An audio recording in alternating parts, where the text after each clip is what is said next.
Well, we're here. We're here to this.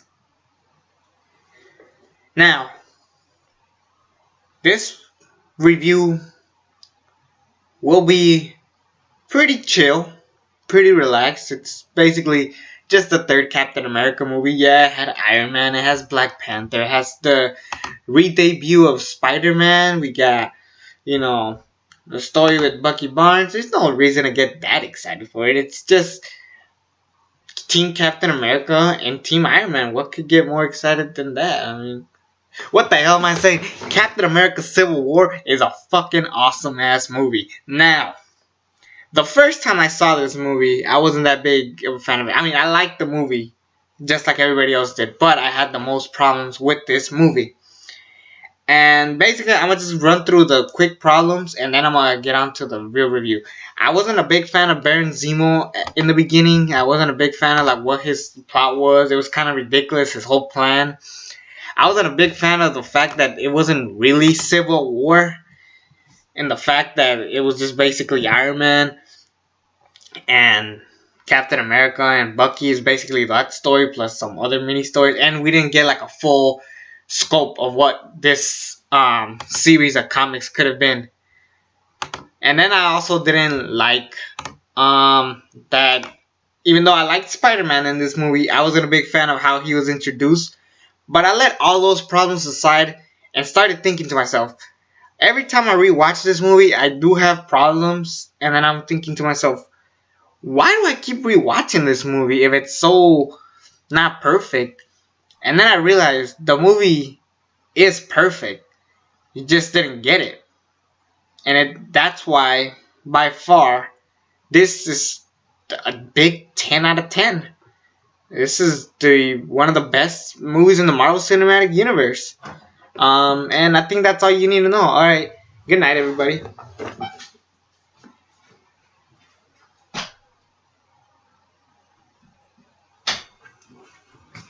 Oh, who am I kidding? Let's talk about this movie.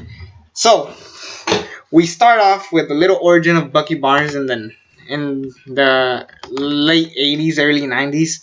Basically, how he was controlled as a Winter Soldier, which is basically a send back to the previous Captain America film. Basically, they're showing his origin story. And then we rush through a big action scene because I think it was the perfect call to go straight to an action scene because the action scene helps this movie a lot. Because throughout the movie, it's not more about the fighting, but it's more about the characters interacting with each other and having a conversation and just seeing the different sides of each team. But we start off with a quick action scene, basically a mission with Captain America, Scarlet Witch, Black Widow, the Falcon, and what's that? Is that it? Yeah, it was just them four having a mission. Basically, they're stopping Crossbones from the previous movie, basically stopping his plans of Hydra. So, it's cool to have like little missions just to like show that the Avengers aren't just there to fuck around. They're just actually doing missions. And it's good to finally see that we finally get the Avengers interacting with each other. Like, I'm not saying waste all your Avengers in a load, because like if we had Iron Man, Captain America, Thor, and Hulk in every single movie all the time, then it gets boring. That's why it's good to have a small amount of people and then slowly work your way up to a bigger story. So anyways, they stop Crossbones. Crossbones brings up Winter Soldier, Bucky Barnes, and basically saying like, yo, he's still there and this and that. And as soon as he's gonna explode, Scarlet Witch grabs him in a ball. And basically, as he's trying to send them up, she accidentally burns down a building. Basically, now Scarlett Johansson is what the Hulk was in Age of Ultron. Basically, she sees herself as a monster. She sees herself as a screw-up. She felt like she damn screwed this whole thing up. And, she keeps doubting herself over that. And that's a great part to the movie. And then that adds to her character in the movie. And that's why that makes it so damn awesome. Eventually, we have a conversation with Iron Man. He's doing like a a brief scene of him as the last time he saw his parents. They show a young Robert Downey Jr. just showing the CG that Marvel owns now, that they can make people look younger. And basically he's like, and now a word from Pepper Potts, but she never showed up because in reality she was done with the MCU. She was done after Iron Man 3. But they actually played it off smartly. Like they were like, yeah, she's gone basically because Iron Man couldn't stop being Iron Man. And it does really make that Iron Man 3 movie so damn fucking pointless now. It helps it. This movie helps it just a little bit, but not quite exactly. So, anyways, as Iron Man or Tony Stark is heading out, she bumps into this lady. I forgot who she's playing. Yeah, Alfre Woodard. Basically, she's talking about how, yeah, your precious Avengers, yeah, you guys go home after that, and yeah, while my son had to die while you guys were in battle, like, shame on you guys. All you do is destroy people. And it was great because it makes sense just to set up the plot of every character to come. Vision with regular clothes, which is fucking silly, but it worked for its advantage. He's like talking to Captain and Scarlet Witch about that there's a guy here to talk to them, and it happens to be Thunderbolt Ross from the Incredible Hulk. Yes, we haven't seen him in a while. So yeah, there was that, and basically he talks about the Sokovia Accords. Basically, if you sign it, they're in charge. They're basically in charge of them because the people are scared of the Avengers. They've been destroying cities. They've just been on a roll, and it plays off to the biggest issue with these movies, and especially in the Winter Soldier, because the problem that I have with Winter Soldier saved this movie, and this is why this movie is really, really damn important, because we see all the problems that we see with the Avengers, them destroying cities. They're not really being too careful. They're damaging people and they're killing people, which brings me to our next character, Baron freaking Zemo. At first, I'm like, who the fuck is this dude? I know he's Baron Zemo because everybody said he was gonna be Baron Zemo, but we didn't get Daniel Brühl in a big purple like mask or anything. We just got a regular dude who lost his family after the Avengers kill, and basically his mission is to do anything to stop it. And his plan is a little bit weird, which is why it took me out of it. But his whole idea of just trying to stop the Avengers, and because in reality, he can't physically beat the Avengers. So the fact that he wants them to turn against each other, just maybe that will get him into the Civil War that we know. So that was pretty well done, actually, the more I think about it. It's a little bit like over dramatic, like in the fact that freaking they have Tony show up at the same time Captain America that one time, like, so there's stuff that is just like questionable, but overall he's done a pretty solid job for what he was given. So anyways, they're arguing about the Sokovia Accords, about should they sign them or not, and Iron Man's like, yeah, we should be put in check. And then Captain America's like, but what if we are sent to a mission we can't go to, or if we want to go to a mission but they won't let us? And after that, I realized Captain America is the much, much better leader in this series, because, even like in the previews, I was thinking to myself, look at that Team Iron Man. They got Iron Man, Black Panther, Vision, War Machine. Who else they got? They got a lot of people. They got Spider-Man, obviously, but I'll get to him when I get to him. And Black Widow, of course, which, technically she wasn't really Team Iron Man. But then you look at Team Captain America and the posters. I remember they teased that Agent 13 was going to fight them, but thank God that didn't happen, because, I don't know, Agent 13 is just pretty fucking random. They switched it with eventually Scarlet Witch, which is a much fitting role. They got her, Hawkeye, Falcon, Ant-Man, and Bucky, of course. It was a bit random, but it worked to the extent. And especially, but overall, the thing that really matters is that Captain America was the perfect leader for this. And it's basically something that's been building up for a while because since the beginning, Iron Man and Captain America never liked each other. And it finally all paying off together. They're friends, but they have their differences every here and there.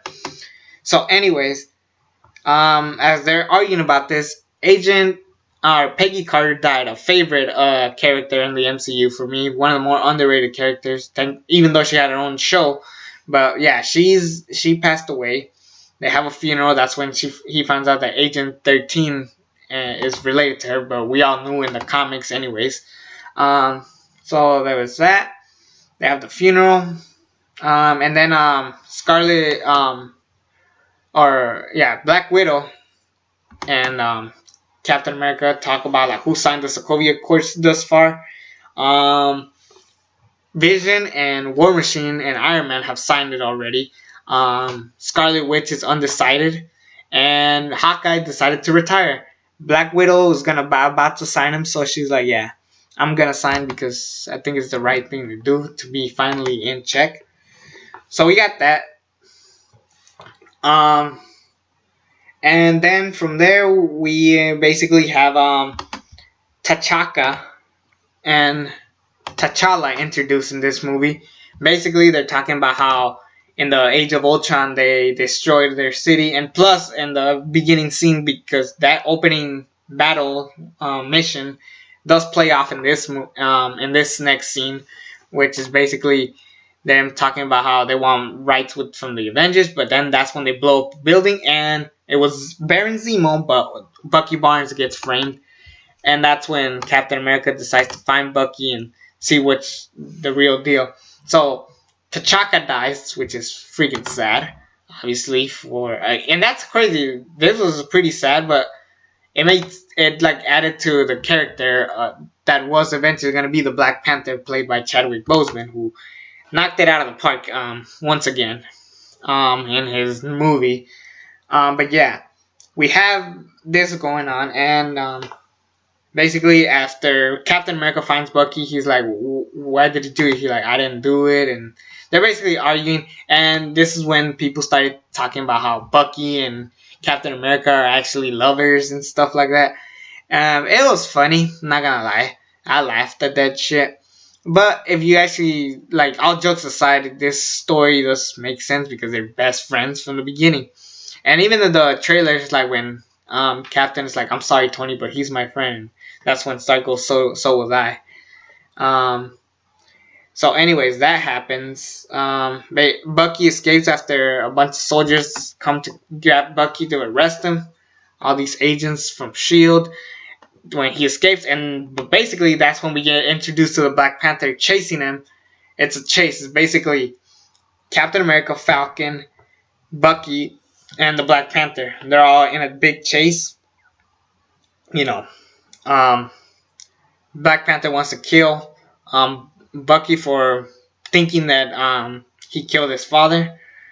And basically when they're all being arrested, Black Panther takes off his hoodie and we reveal that it's T'Challa. We go back to the S.H.I.E.L.D. headquarters, and that's when they give Falcon and Captain another chance to finally sign the Accords. But what really makes this seem powerful, as much as it is basically the interaction before Captain decides to sign it. But basically it's Iron Man confessing all the stuff he's done wrong, losing Carter, making Ultron, everything he's done wrong, and he feels like once he signed these, he is a changed man, and it worked. But you still have that mentality of like what Captain America said, and that's what's great about this movie. Basically, two different sides working differently, different minds, but they're both correct. Like, there's not really a wrong answer to this. Obviously, I go more towards Captain America because it's freaking Captain America of all people. So anyway, that's when we get Zemo to come in and basically shut down the power, and he says these words that apparently makes the Winter Soldiers lose their shit and become complete, absolute Winter Soldiers to beat the crap out of everybody. and kill people and shit. And that's when we get a cool action scene with um, Bucky Barnes attacking Agent 13, Scarlett Johansson, or Black Widow, you know what I'm saying. Basically, this and that. Um, we have all this stuff. Basically, Bucky's trying to escape. But then Captain America stops in a really dramatic ass scene, I could say, but like, yeah, basically Bucky's in a helicopter, and then Captain grabs the helicopter, and then he starts posing and flexing and shit. It was a little bit too silly. Even like people were laughing at that scene in the theater when I saw it the first time. I was like, what the fuck? So, but anyways, he knocks out Bucky, and he both Rogers and Falcon escape with Bucky, and then they get answers about who he is and why Baron Zemo's after him. He's like, yeah, he's after me because I'm pretty sure, because I'm not the only Winter Soldier, and he's basically after me and basically trying to frame me for whatever reason. But we of course find out because he lost his family.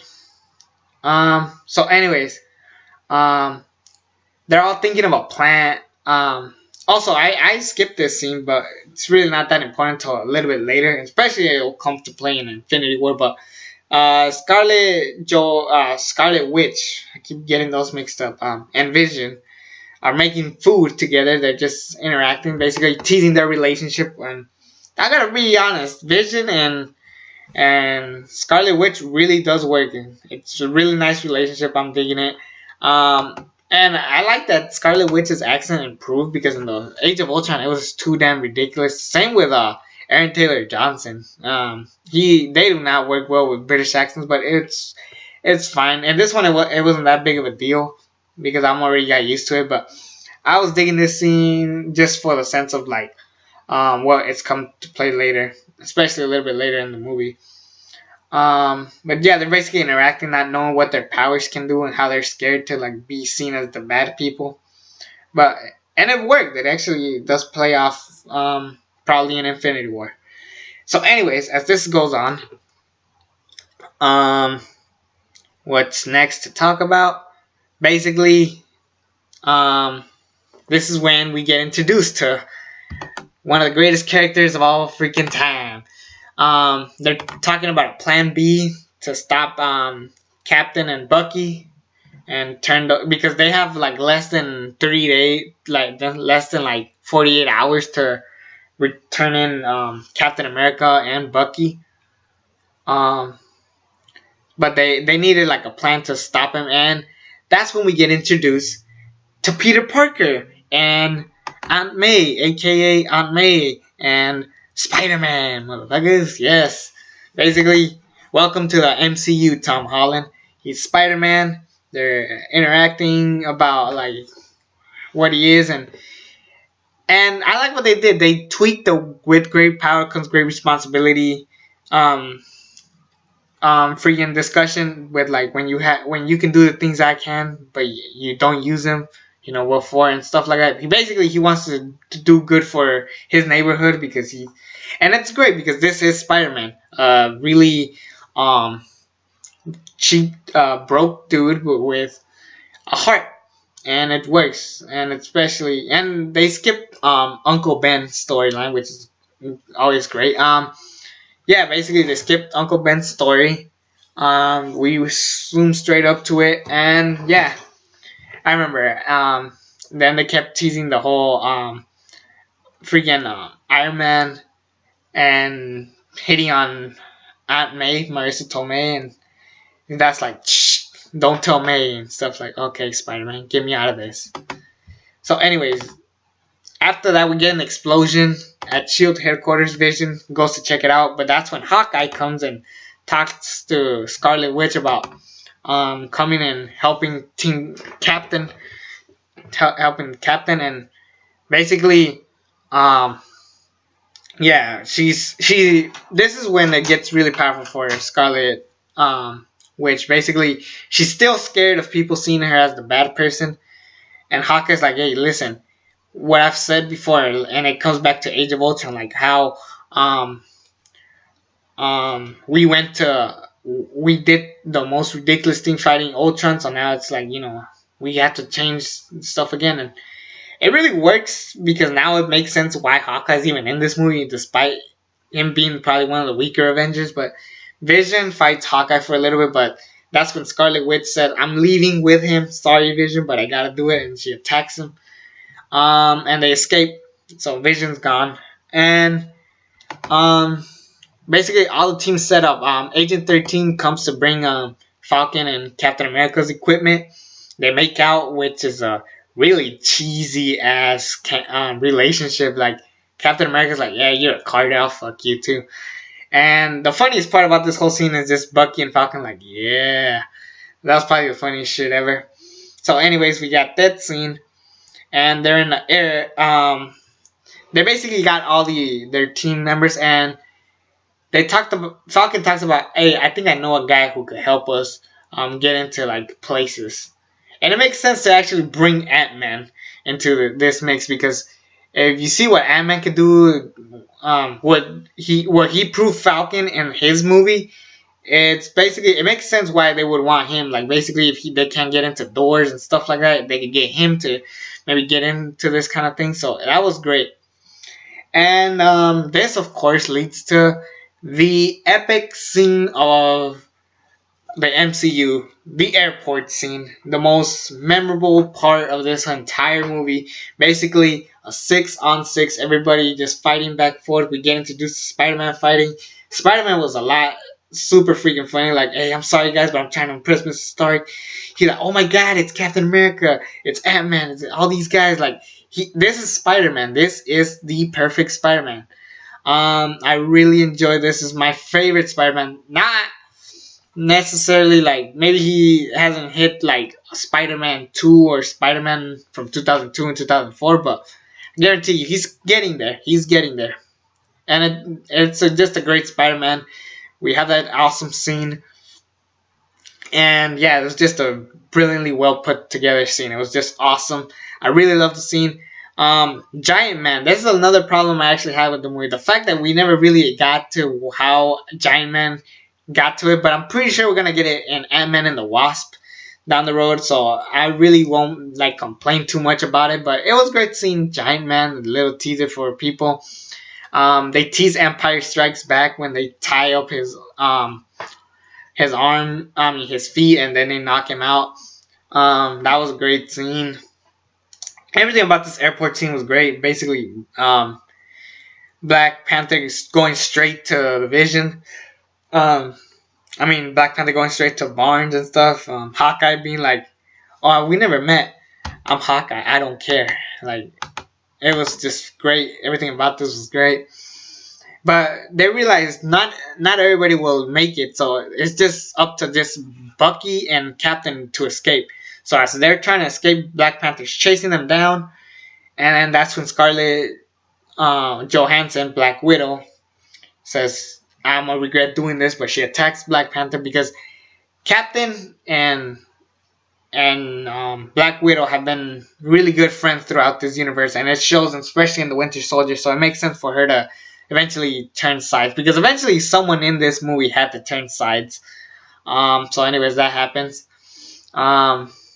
And that's the end of Spider-Man. Basically, Iron Man being like, "Okay, you're done for the day.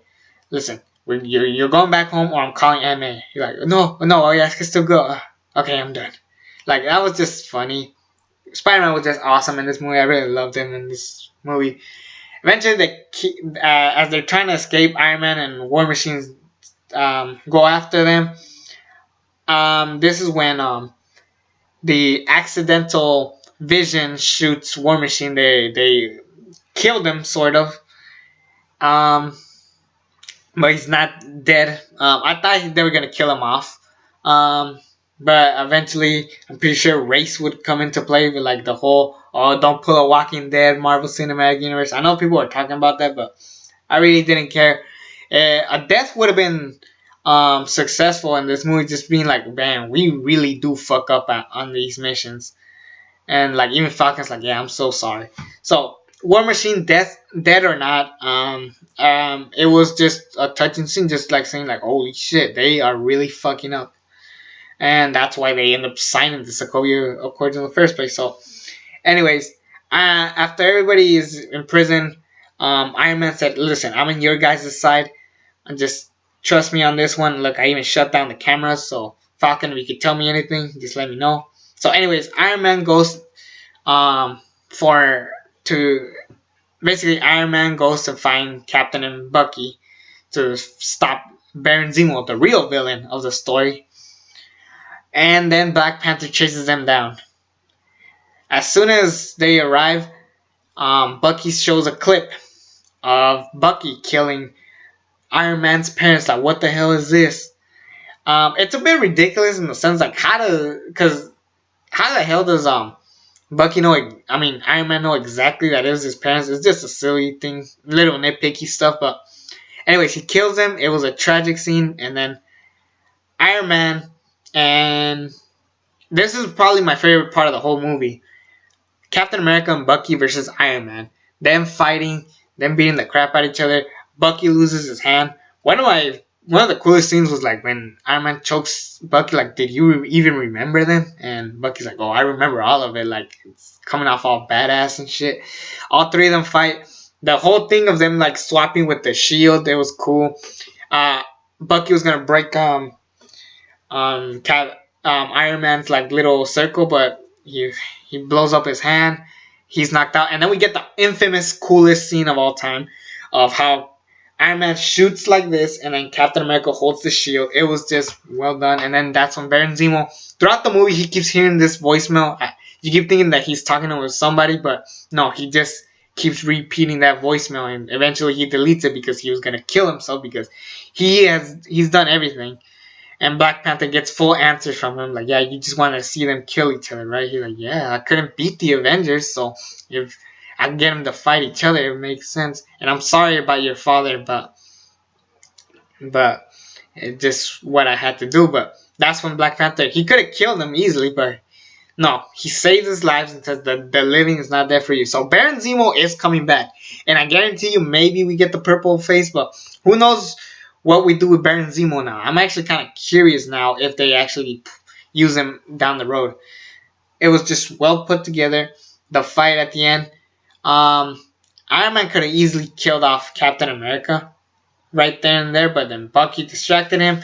Captain eventually beats him. He destroys the circle on Iron Man's freaking chest. They're leaving. Basically, Captain America takes Bucky with him. He's like, yeah, you don't deserve that shield. My father made that shield, which is true. And he drops the shield, all scratched up from his fight in the airport scene with Black Panther scratches. I thought to myself, like, here's where I was really, really doubting the movie. Captain America sends a message to Iron Man, basically saying, like, if you ever need us, you know, if you need me, just I'll be there. It was cool and it was bad at the same time, simply for the fact that we don't know where Infinity War is gonna take us. I'm scared that all of this, and then they're back to friends again. Like, I'm scared that happens. They better like continue their rivalry and Infinity War, and then work their way up to teamwork. So, because that's the whole point of this whole movie, just them being divided. For once, divided we fall, divided we stand, or something like that. Yeah, so anyways, kick-ass movie. I just had a blast with this movie. At first I had all these problems, but then the more and more I thought about it, no other movie in the Marvel Cinematic Universe was as rewatchable as Captain America Civil War, and that's why it's gotta have the highest rating in this kind. And the highest ratings of highest ratings. One of the greatest superhero movies of all time, for fuck's sakes. And yeah, it was one of the best for sure. And I know a lot of people say, like, yeah, it wasn't Civil War, but keep in mind, the movie is also called Captain America Civil War. It's not Avengers 2.5, as we like to joke about, because it's trying to be Civil War plus continuation of the Captain America series. So it did its job, and I thought it was a fantastic film. Yeah, eventually the end credit scene was, well, let's just get the obvious one out of the side. Spider-Man basically talks about his fight, like, yeah, I fought this guy named freaking Steve from Brooklyn, which I was Captain America. He's like, yo, he had a friend who was huge, was basically Ant-Man, turned into Giant Man. Then we get the tease of Spider-Man's little symbol from the comics. And yeah, this is just a badass movie. But then we get to the real credit scene that really matters, where Bucky says, I can't control myself. I should just better off leave. Basically, they refroze him, so he'll be back sometime soon, which eventually happens to be in the Black Panther movie. Basically, Black Panther's like, yeah, he'll be safe here. If they try to come and attack us, let them try. And then they show Wakanda setting up his movie. So now I'm excited for everything. And plus, this movie was just an incredible movie. I just had a blast with it. At first, I thought it had so many problems, but the more and more I thought about it, it's just a fucking masterpiece. And this is why I have the hat, because it's just that damn good of a movie. Anyways, that will be all. It's a long video, I know. Hope you guys enjoy it. It's me, the ALE, Double X Prince. Subscribe to the channel if you haven't already. And until then, I'm out.